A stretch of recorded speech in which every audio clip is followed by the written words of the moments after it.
Welcome back to The Real Deal. I'm your host, Kim Hollingshead, and you're listening to Super Talk 99.7 WTN in Nashville, Tennessee. If you would like to reach out to me, offer me your comments, ask me for a referral or a real estate question, don't hesitate to give me a call. The phone number is 615-257-0565.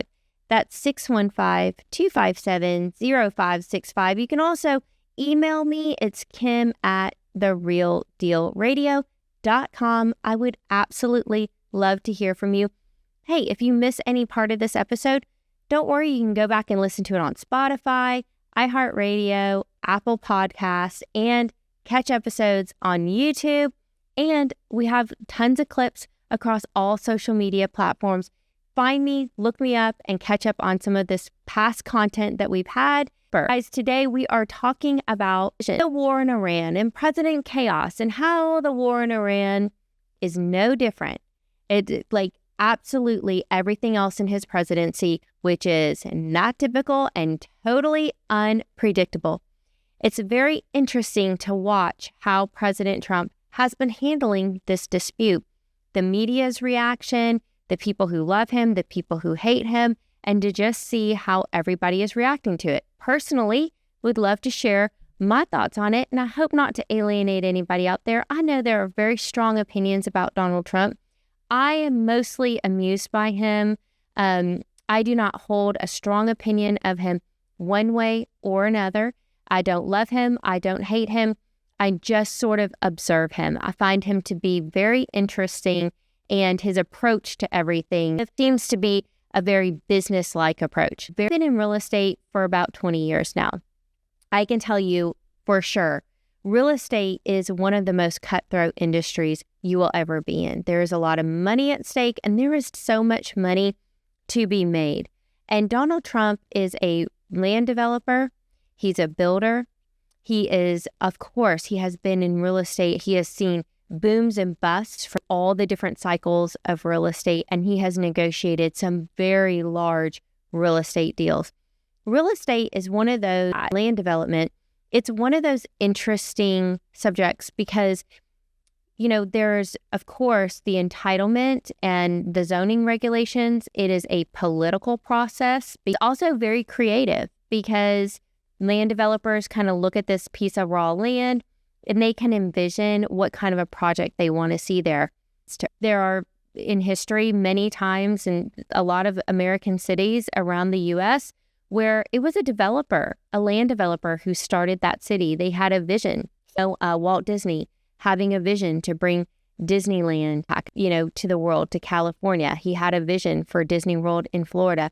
We see cities like Palm Springs in Florida or Seaside, Florida, where land developers went in and said, wow, we really think that we can just build out basically an entire community here. And they see that vision and they make it a reality. Donald Trump is no different. He really impacted the New York skyline, and he has, like I said, negotiated deals with people from all over the world. The reason why he knows how to deal with the Chinese and the Russians and the Europeans is because he had large multi-million-dollar real estate development deals that he sold, or he partnered with people from all around the world. And they're very complicated deals. They involve, like I said, politics. It's creative. You've got the law. There's financing. Very complicated capital stacks and financing structures. And, and then, of course, it's sales at the end of the day, too. But this very tough negotiations. Even your real estate agent who handles the negotiation for your home is going to be absolutely diligent. It's like one of the top skills that realtors really pride themselves on is not getting rolled over and to getting the most for their client that they possibly can. So I can tell you firsthand, being in this business and not even being anywhere close to the level of where Donald Trump is at, I have so much respect for his ability to handle different business people from around the world. It is interesting to see him in the way that he is dealing with the Iranians, because as somebody who does handle negotiation quite often, I can tell you that I knew the first time that he went, and he sends JD Vance to Iran, And JD Vance, before he even goes, Donald Trump is saying, if we get a deal, we get a deal. If we don't get a deal, it's all right. We're not gonna lose any sleep over it. I mean, it's really going to be up to them.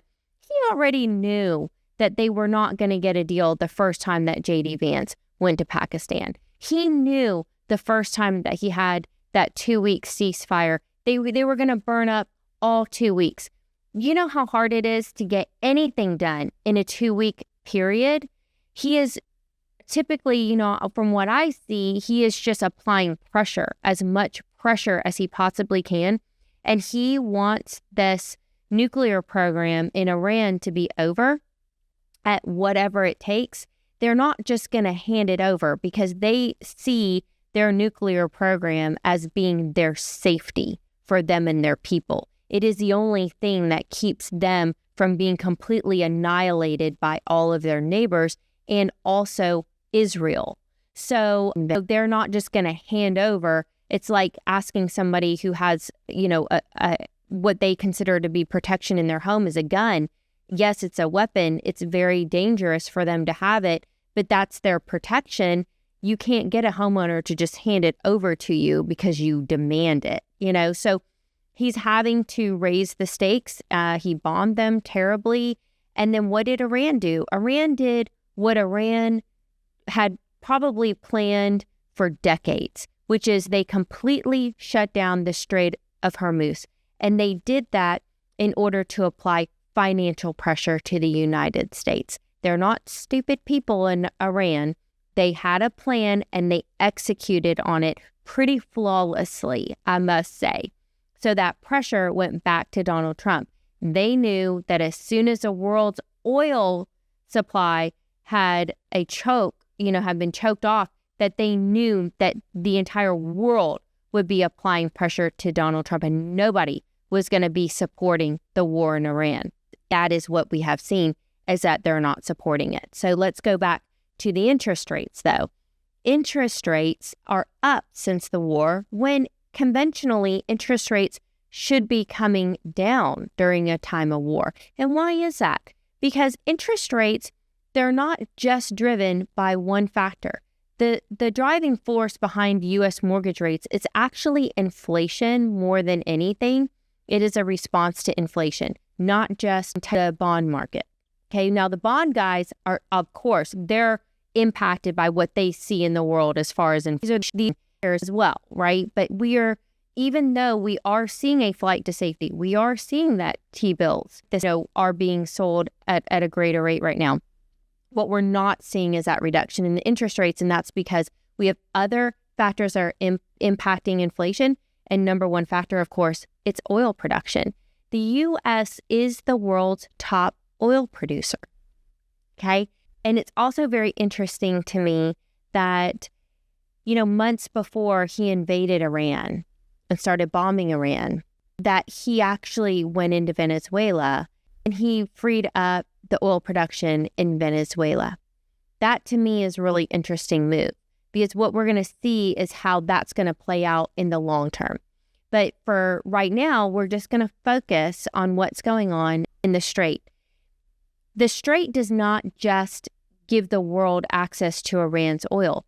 There are 6 different countries that are impacted by this lockdown of the Strait. 20% of the world's oil is coming from this area. Countries such as Saudi Arabia, Iraq, the UAE, Kuwait, of course Iran, and Qatar are all of their oil has to pass through the Strait to go to their top buyers. And the 3 top buyers of Middle Eastern oil are China, India, and South Korea. So what are those 3 countries most known for? You've got China, of course, and India and South Korea, and it is obviously goods, right? That China makes all kinds of products for everybody in the world, including products that we use in our homes, but electronics, right? And also India is starting to become one of the world's top producers. And of course, South Korea. I mean, South Korea is the home, I'm very proud to say because my mother is from South Korea, and I lived there as a child. And of course, my family being Korean, I'm very proud to say South Korea is home to some of the world's most well-known brands. And we're talking about LG, Hyundai, NVIDIA. There are just so many. Samsung is a Korean company. There are so many incredible companies that are in technology coming out of South Korea right now. It is mind-blowing. So when you are the top, these three countries are the top buyers of this Middle Eastern oil. They can't get their hands on it. What do? When we come back from the break, we're going to break this down a little bit more for you guys on why 20% of the world's oil being stopped in the Middle East is actually causing a great deal of inflation all around the world. You're listening to The Real Deal on Super Talk 99.7 WTN. I'm your host, Kim Hollingshead, and we will be right back.